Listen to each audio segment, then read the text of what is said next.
درود خداوند بر همه شما عزیزان. وقتتان بخیر و خوشی و سلامتی. من حمید تهرانی هستم، یک مسیحی و با احترام به تمام ادیان. سالهاست که با اشتیاق به دنبال حقیقت بوده و هستم. در این مسیر حاصل تحقیقات، تجربه‌ها و تأملات خود را در قالب کتاب‌هایی گردآوری کردم تا آن را در اختیار شما جویندگان راستی و نور قرار دهم. این بار کتابی دیگر را به شما هدیه می‌دهم تحت عنوان برتری مرد بر زن و بررسی 3 دیدگاه اسلام و مسیحیت و حقوق بشر. و در نهایت نتیجه گیری خواهیم کرد که حقوق زن و کرامت زن در کدام یک از این دیدگاه حفظ شده است و بر آن تأکید شده است. اما دیدگاه اول، اسلام. در اسلام مرد برتر از زن است. در فقه و متون سنتی اسلامی مرد نسبت به زن جایگاهی برتر دارد. قرآن در سوره نساء می‌فرماید مردان سرپرست زنانند.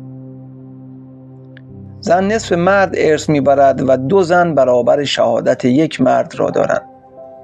مرد حق طلاق، چند همسری و حتی زدن زن را نیز دارد.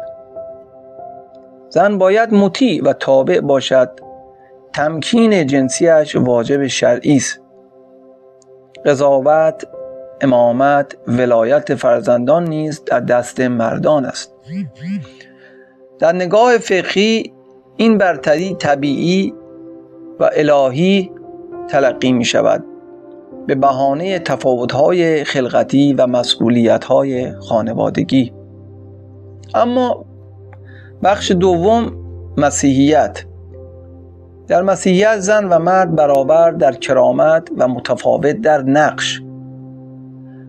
خداوند در پیدایش می‌فرماید هر دو را به صورت خدا آفریدیم، زن و مرد با کرامت یکسان. عیسی مسیح زنان را تکریم می‌کرد. زن زناکار، زن سامری، مریم مجدلیه و دیگران را بدون تحقیر مخاطب قرار می‌داد. در غلاطیان 3:28 آمده در مسیح نه مرد است نه زن، همه یکی هستند. مرد در خانواده دعوت به محبت فداکارانه نه سلطه دعوت می شود.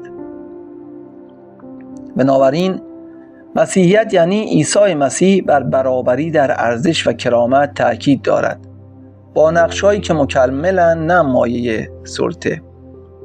اما حقوق بشر در این زمینه چه میگوید؟ بر اساس اعلام جهانی حقوق بشر، زن و مرد از کرامت برابر برخوردارند.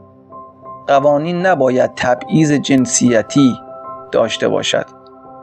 حقوقی مانند حقوق رأی، طلاق، مالکیت، قضاوت، تحصیل و اشتغال برای هر دو یکسان است. تبعیض بر پایه جنس خلاف عدالت و حقوق طبیعی انسان هاست. اما نتیجه گیری، اسلام مرد را برتر می داند. مسیحیت ارزش زن و مرد را برابر می داند و حقوق بشر خواهان برابری کامل می باشد. عیسی مسیح فرمود هر که بزرگتر است باید خدمتگزارتر باشد.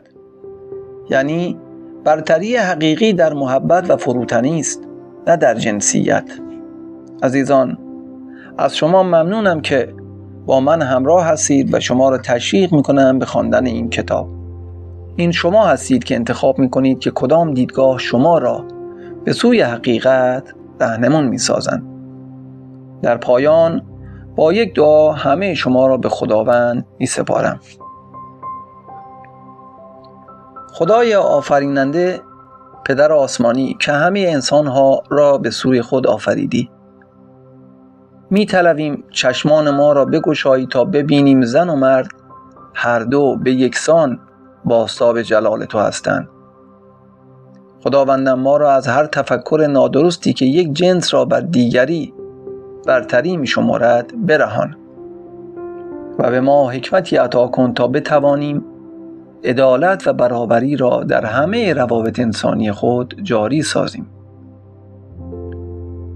خداوندم عیسی مسیح همان گونه که مسیح با زنان آن هم با زنان زمان خود با احترام و برابری رفتار کرد، به ما نیز بیاموز تا کرامت ذاتی هر زن و مردی را پاس بداریم. این جهان را از هر ستم و تبعیض پاک کن تا روابط ما نه بر اساس سلطه بلکه بر پایه محبت و مشارکت بنا شود.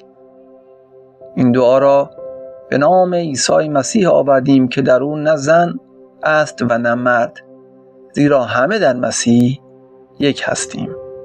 در نام پرجلال عیسی مسیح دعا کردیم. آمین.